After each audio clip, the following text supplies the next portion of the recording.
हमारे साथ जो कि अंतर्राष्ट्रीय मामलों की जानकार हैं जुड़ गई हैं। बहुत स्वागत है चंद्रकांता जी आपका। जिस तरीके से ये तस्वीरें हम अपने दर्शकों को लगातार दिखा रहे हैं, यहाँ पर हूती विद्रोही जिनका हाथ इस पूरे हमले के पीछे बताया जा रहा है, क्या लगता है एकता से कितना नुकसान मुस्लिम देशों को पड़ेगा? क्या इससे एक जंग भी छिड़ सकती है? नहीं, नमस्कार। और डेफिनेटली देखिए, मुस्लिम जो देश हैं उनमें चीज़ों को लेकर पहले से ही कहीं न कहीं विरोध निकल कर आता है। लेकिन जब उनके इस रिलीजन पर कोई बात आती है, उसको लेके 2 अलग-अलग धड़े अलग-अलग हो जाते हैं। ऐसी स्थिति को देखकर डेफिनेटली हुतियों का जो आक्रमण लगातार इसे आक्रमण कहें या फिर हम कह सकते हैं कि ना जानकारी में कोई चीज़ हुआ है, क्योंकि उन्होंने अभी तक उसकी ज़िम्मेदारी अभी तक ली नहीं है। तो हम इस स्थिति को कह सकते हैं कि 2 देशों में कहीं न कहीं विरोध तो उत्पन्न होगा ही होगा। लगातार ये पहले से भी ऐसा होता चला आ रहा है। तो मुस्लिम देशों में ही नहीं, उसके जो दोस्त हैं, उनके जो जानकार लोग हैं, उनके साथ जो मिलकर काम करने वाले लोग हैं, उनमें भी एक विरोध तरीके से खड़ा हो सकता है। इस समय अंतर्राष्ट्रीय राजनीति में जो हम देख रहे हैं, वो देशों को बिखराव करने की कोशिश कर रहे हैं। ये एक हमला, एक बहुत बड़ा एक चिंता का विषय हम कह सकते हैं इसको। बिल्कुल, वाकई ये चिंता का विषय है। इसी बीच एक बयान भी निकलकर सामने आया है हूतियों की ओर से कि हमने लोगों को निशाना नहीं बनाया, उसकी बजाय होली प्लेसेस को निशाना बनाया। ये किस तरीके का क्लैरिफिकेशन?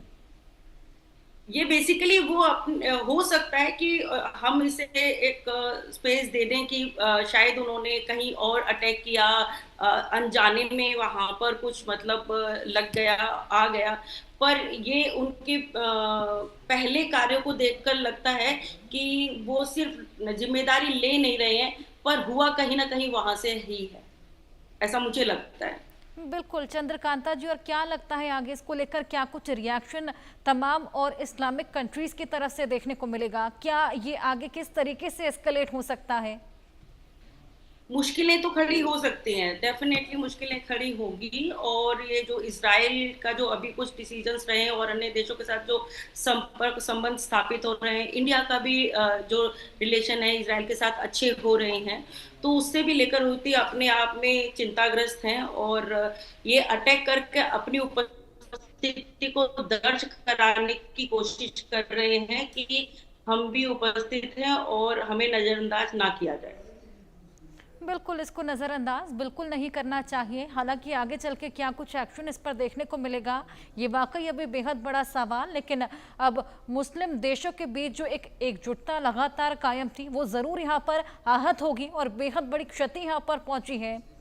अब जिस तरीके से ये देखिए, ये मस्जिद पर ये मिसाइल अटैक दागा गया है। हाँ। हालांकि चंद्रकांता जी, यहाँ पर गनीमत रही कि जो एयर डिफेंस सिस्टम था, उन्होंने समय रहते हुए इसको हिट करने से पहले ही ध्वस्त कर दिया, नहीं तो वाकई बेहद बड़ा हादसा भी देखिए, यहाँ पर पेश आता। इज़राइल अपनी सुरक्षा के लिए पूरे विश्व में मशहूर है। ये आप अच्छी तरह जानते हैं कि इज़राइल की जो सुरक्षा पट्टी है वो कितने स्ट्रॉन्गली पूरे वर्ल्ड में एग्जिस्ट करती है।